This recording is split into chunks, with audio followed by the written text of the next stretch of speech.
السلام علیکم ورحمۃ اللہ وبرکاتہ۔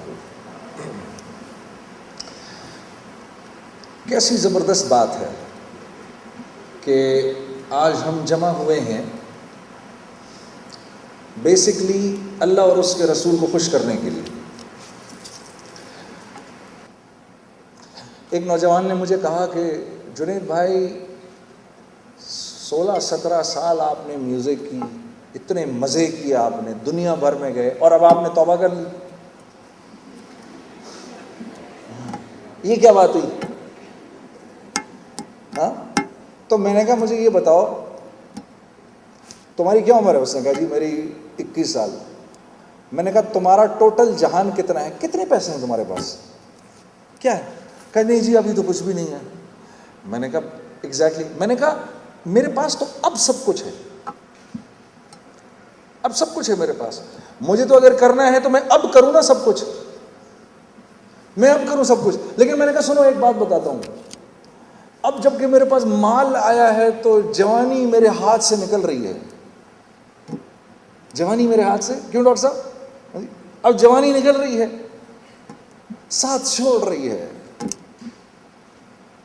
تو چلو جوانی بھی ہمیشہ کی دے دی، مال بھی دے دیا۔ پہلی بات تو مال ہوتا نہیں تمہاری عمر میں کسی کے پاس، چلو سپوز کر لیتے ہیں ہو گیا، تو اگر بیمار ہو گئے تو کیا کریں گے؟ چلو بیماری بھی سائڈ پہ کر دو، بیمار بھی نہیں ہو گئے تو موت کا کیا کروں گا؟ اس نے تو آ ہی جانا ہے۔ ہاں، تو اللہ پاک کیا فرما رہے ہیں؟ ان اللہ اشترى من المؤمنین انفسهم واموالهم بان لهم الجنہ۔ آؤ بھائی سارے مومنین مومنات، آؤ میرے ساتھ آ کر ایک کانٹریکٹ کرو، میں تمہارا اللہ تمہاری جان بھی تم سے خریدتا ہوں، تمہارا مال بھی تم سے خریدتا ہوں، کس کے عوض؟ جنت کے عوض، اپنی بہترین تخلیق کے عوض میں تم سے خریدتا ہوں۔ اب جب بائر بڑا آ جاتا ہے نا، ہاں جی، بائر جب بڑا آ جاتا ہے تو پھر ویلیو بھی چیز کی بڑھ جاتی ہے، ویلیو چیز کی بڑھ جاتی ہے۔ جب ہم لوگ چھوٹے چھوٹے سے تھے نا، کپڑے کا کام کر رہے تھے، ہمیں کوئی بھی نہیں پوچھتا تھا، بیچتے بیچتے بیچتے بیچتے اللہ نے نام کر دیا، لوگوں نے کپڑے پہننے شروع کر دیے۔ اب جب کسی مال میں جانے لگتے ہیں، اللہ کا شکر ہے، اللہ کا شکر ہے، تو وہ میں جو اسٹیٹ ایجنٹ ہوتا ہے اس کو کہتا ہوں دیکھو پہلے جا کے اس سے پوچھنا ایکچوئل پرائس کیا ہے، پھر اس کو بتانا میں نے لینی ہے۔ اگر تم نے شروع میں اس کو بتا دیا کہ میں لے رہا ہوں دکان، تو یہ دگنی قیمت کر کے تمہیں بتائے گا۔ جب یہاں پر نیا نیا میک ڈونلڈز آیا نا، تو دکانوں کی قیمت اتنی ہو گئی، ہر ایک یہ سوچنے لگا جی ہم سے دکان لے گا، بائر بڑا آ گیا، تو اللہ پاک آ گئے، بائر آ گیا بڑا۔ کیوں ڈاکٹر صاحب؟ جب بڑا بائر آ جائے گا تو قیمت بڑھ جائے گی۔ ایک غریب کسان تھا، اس کی لاٹری نکل آئی 10 لاکھ روپے کی، تو وہ جو ہیڈ ماسٹر تھا نا، پوسٹ ماسٹر جنرل، اس نے ڈاکیے سے کہا سن ایک دم جا کے اس کو نہ بتانا کہ 10 لاکھ نکل آئے ہیں تیرے، یہ بے ہوشی نہ ہو جائے، ہاں جی، ایسا کر آرام سے آہستہ آہستہ آہستہ آہستہ بتا اس کو کہ تیرے۔ تو خیر ڈاکیا گیا، بڑی حکمت سے جا کر اس کو کہنے لگا سنو بھائی، اگر میں تمہیں 50,000 روپے دوں تو تم کیا کرو گے؟ اس نے کہا جی کتنے؟ 50,000 روپے۔ میں نے کہا پھر میں ایسے کروں گا، میں اس سے 5,000 آپ کو دے دوں گا۔ اس نے کہا اچھا فرض کر میں اگر تجھے 1 لاکھ روپیہ دوں۔ 1 لاکھ روپیہ؟ جی میں 10,000 آپ کو دے دوں گا۔ اچھا اب ذرا اطمینان سے سن، اگر میں تجھے 5 لاکھ روپے دوں؟ تو جھٹکا لگا اس کو، کہتا جی میں 1 لاکھ روپیہ آپ کو دے دوں گا۔ کہتا اچھا بھائی سن، اب ذرا غور سے سننا میری بات، اگر میں تجھے 10 لاکھ روپے دوں؟ کہتا جی میں آدھے آپ کو دے دوں گا۔ یہ سن کے ڈاکیا مر گیا۔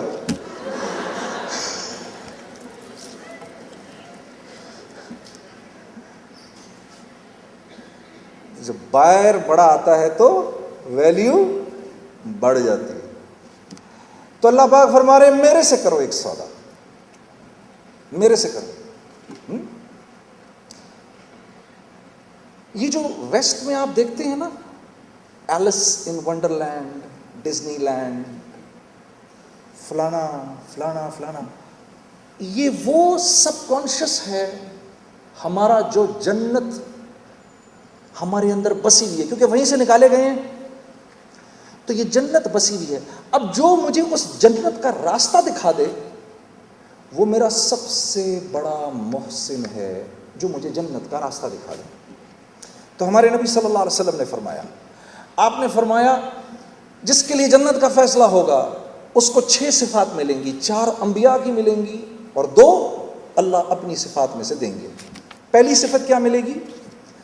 آدم علیہ السلام جتنا قد ملے گا، 60 ہاتھ آپ نے فرمایا آدم علیہ السلام کا قد ملے گا. پھر آپ نے فرمایا اس کو یوسف علیہ السلام کی جوانی ملے گی، یوسف علیہ السلام کی خوبصورتی ملے گی. عورت کو اسی لیول کی خوبصورتی، مرد کو اسی لیول کی خوبصورتی. یوسف علیہ السلام کی خوبصورتی کیا تھی؟ ہم نے تو صرف اتنا ہی پڑھا کہ مصر کی عورتوں نے اپنی انگلیاں کاٹ لیں. یوسف علیہ السلام کی خوبصورتی کیا تھی؟ کسی کی اگر ایک دم ان پر نظر پڑتی تھی تو وہ دیکھ کر ایک دم گر جاتا، بے ہوش ہو جاتا تھا.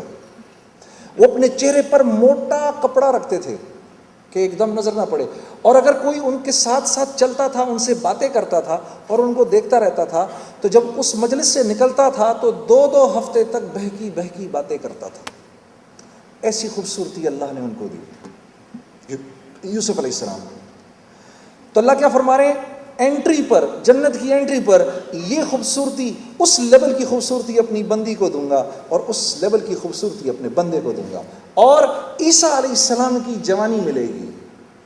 عیسیٰ علیہ السلام کی جوانی، جیسے اللہ کے نبی کے ارشاد کے مطابق ایسی جوانی کسی کو نہیں ملی آج تک جیسی اللہ نے عیسیٰ علیہ السلام کو ایسی باوقار جوانی عطا کی، جو نہ آپ سے پہلے کسی کو ملی، نہ آپ کے بعد کسی کو ملے گی. اور سب سے بڑھ کر رسول اللہ صلی اللہ علیہ وسلم والے اخلاق ملیں گے. رسول اللہ صلی اللہ علیہ وسلم والے اخلاق ملیں گے. اور 2 صفات اللہ پاک اپنی عطا فرمائیں گے. پہلی صفت، آج کے بعد کبھی بھی فنا نہیں ہوگا، کوئی جہان نہیں بدلے گا. اور دوسری صفت کیا ملے گی؟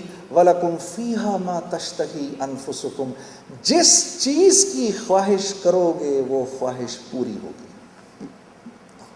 یہ ملے گا. میں آپ کے سامنے یہ باتیں اس لیے کر رہا ہوں کیونکہ جنت کے تذکرے تو ہوتے ہی نہیں، تو جنت کا شوق کہاں سے پیدا ہو؟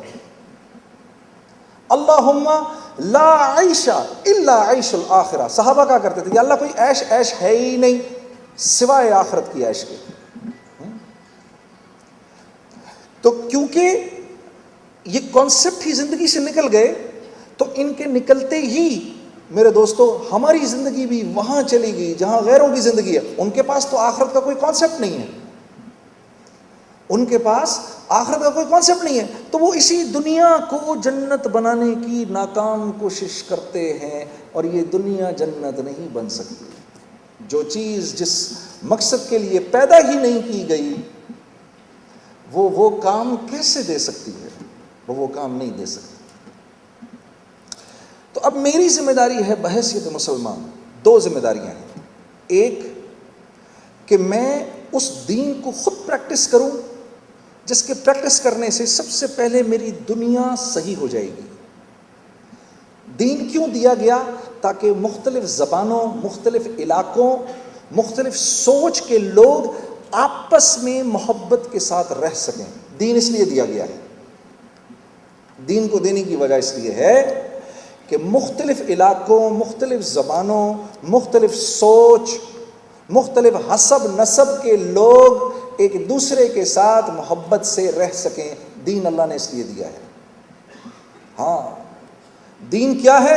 دین غریب کو کیا کہتا ہے؟ غریب کو عزت نفس سکھاتا ہے. کوئی آپ کے گھر کے باہر آ گیا، گاڑی کا ٹائر پنچر ہو گیا، اس کو بڑھا کے اندر لے آئے، بٹھا دیا، اس کی گاڑی کا ٹائر کا پنچر لگایا، پھر اس کو سمجھایا، کچھ تھوڑا گھر میں جو کچھ تھوڑا بہت تھا پانی پلایا، کوئی تھوڑی روٹی کھلا دی، اس کو کچھ کھلایا، اس کو تھوڑا اطمینان ہوا، کہا آپ بیٹھیں، فکر نہیں کریں، ابھی آپ کا پنچر لگا دیتے ہیں, لگا دیا, پھر اس کو راستہ بتایا, دیکھو آپ تھوڑے سے آؤٹ ہوئے میں, یہ راستہ نہیں ہے, یہ راستہ ہے, یہاں سے جاؤ. اس کا دل اتنا خوش ہوا, وہ تو امیر آدمی ہے, جاتے جاتے جب اس نے 500 یا 1000 کا نوٹ نکالا, اس کو روک دیا, نہیں نہیں, یہ میں نے اس لیے نہیں کیا, یہ تو میں نے اللہ کے لیے کیا ہے. اس غریب کو اللہ رب العزت امراء میں عزت عطا فرمائیں گے. اور امیر کو کیا سکھایا؟ امیر کو سکھایا اپنے مال میں سے بانٹ. ہاں, غریب کو عزت نفس سکھائی دین نے. اب جب غریب کی زندگی میں عزت نفس آئے گی تو معاشرے میں ایز اٹ از, معاشرے میں امن چین سکون پھیل جائے گا. یہ ظالم لوگ جو کہتے ہیں نا روٹی کپڑا مکان, مجھے یہ بتاؤ یہ تینوں چیزیں تو اللہ کے ہاتھ میں ہیں, یہ کون دے سکتا ہے کسی کو؟ یہ کوئی دے سکتا ہے کسی کو؟ اس کا تعلق تو رزق سے ہے. رزق صرف کھانے کی چیزوں کا نام نہیں ہے, رزق صرف کمانے کی چیزوں کا نام نہیں ہے. میں بتاتا ہوں رزق کے اندر کیا کیا کچھ آتا ہے. رزق میں اچھی صحت بھی آتی ہے, رزق کے اندر جو آپ کھاتے ہیں وہ آتا ہے, جو آپ پہنتے ہیں وہ آتا ہے, جس گھر میں آپ رہتے ہیں وہ آتا ہے. رزق کے اندر آپ کے ماں باپ آتے ہیں, ماں باپ کی محبت آتی ہے. رزق میں شوہر کے لیے بیوی آتی ہے, بیوی کے لیے شوہر آتا ہے. رزق کے اندر ماں باپ کے لیے اولاد آتی ہے, اولاد کی فرما برداری آتی ہے, بیوی کی وفا آتی ہے, شوہر کی محبت آتی ہے. رزق کے اندر گاڑی آتی ہے, سواری آتی ہے. رزق کے اندر لوگوں کی محبت بھی ہے, رزق کے اندر لوگوں کا آپ کی عزت کرنا بھی ہے. رزق کے اندر وہ ہر چیز موجود ہے جس کی آپ تمنا کرتے ہیں. یہ کس کے ہاتھ میں ہے؟ انسانوں کے ہاتھ میں, اللہ کے ہاتھ میں ہے. اللہ کے ہاتھ کے اندر ہے. تو اللہ پاک فرما رہے ہیں میرا جو فرما بردار ہے سب سے پہلے میں اس کے اوپر سے رزق کی تنگی اٹھاتا ہوں. یہ جو ڈگری آپ لے رہے ہیں, اس ڈگری کے مل جانے پر اللہ کا آپ سے کوئی وعدہ نہیں ہے, کوئی وعدہ نہیں ہے. یہ ڈگری اگر آپ نے اس نیت سے ڈاکٹر بن رہے ہیں کہ اس کو حاصل کرنے کے بعد میں کماؤں گا, آج لکھ لو اپنی کاپیوں پہ, تم سب دھکے کھاؤ گے, سب دھکے کھاؤ گے. اور اگر اس ڈگری کو اس لیے کر رہے ہیں کہ اس ڈگری کے ذریعے میں نے لوگوں تک اللہ اور اس کے رسول کی بات کو پہنچانا ہے, تو یہ ڈگری تمہیں ملے نہ ملے اللہ پاک تم کو اونچا کریں گے. ہاں, یہی ہے لا الہ الا اللہ. ورنہ اگر اسباب کے اندر اللہ نے چیزیں معاملات سارے رکھے ہوتے تو فرعون سے بڑا تو کوئی پھر انسان نہ ہوتا, نمرود سے بڑا تو کوئی انسان نہ ہوتا, حامان سے زیادہ کامیاب تو کوئی وزیر نہ ہوتا, اور قارون سے زیادہ کامیاب کوئی بزنس مین نہ ہوتا. اسباب میں اللہ نے کچھ نہیں رکھا. اگر یہ سوچ ہے کہ یار میں مسلمان کی بیٹی ہوں, میں مسلمان کا بیٹا ہوں, میں نے علم جراحی حاصل کرنا ہے اور اس کے ذریعے سب سے پہلے اللہ کے حکموں کو خود پورا کرنا ہے, پھر مسلمانوں کو نفع پہنچانے کی نیت سے میں اس کام کو کروں گی, پھر دیکھو اللہ پاک اپنی قدرت سے براہ راست تمہیں پال کے دکھائیں گے. ہاں, یہ ہے لا الہ الا اللہ. نہیں کوئی معبود, نہ ڈگری, نہ مال, نہ کتاب, نہ شہرت, نہ نام, نہ حسب, نہ نسب, کوئی معبود نہیں ہے سوائے اللہ کے. یہ چیز میں نے اور آپ نے سارے عالم تک پہنچانی ہے. سارا عالم پریشان کیوں ہے؟ اللہ سے جو کٹے ہوئے ہیں. مسئلہ حل کدھر سے ہونا ہے, جا کدھر رہے ہیں. مسئلہ حل کدھر سے ہونا ہے اور جا کس طرف کو رہے ہیں. تو پھر اللہ یکے بعد دیگرے حالات بھیجتے ہیں, شاید ان کو سمجھ میں آ جائے. وَلَنُذِيقَنَّهُمْ مِنَ الْعَذَابِ الْأَدْنَىٰ, چھوٹے چھوٹے عذاب بھیجتے ہیں. وَلَنُذِيقَنَّهُمْ مِنَ الْعَذَابِ الْأَدْنَىٰ, میں تمہارے اوپر چھوٹے چھوٹے عذاب بھیجتا ہوں, چھوٹے چھوٹے حال بھیجتا ہوں. دون العذاب الاکبر, تاکہ آخرت کے بڑے اکبر عذاب سے تمہیں بچاؤں. لعلہم یرجعون, تاکہ تم فوراً میری طرف رجوع کرو, میرے پاس آ جاؤ. ہاں, میرے پاس آ جاؤ. اللہ کے نبی کا ارشاد, آپ نے فرمایا مہاجرین کی جماعت سے 5 چیزیں ایسی ہیں, اور میں چاہتا ہوں کہ میں پناہ مانگتا ہوں اللہ سے کہ یہ 5 چیزیں تم لوگوں میں آئیں. جس قوم میں بے حیائی عام ہوتی ہے اس قوم کے اندر ایسی ایسی بیماریاں آتی ہیں اور ایسی ایسی اموات آتی ہیں جن کا اس سے پہلے کبھی کسی نے سوچا بھی نہیں ہوتا.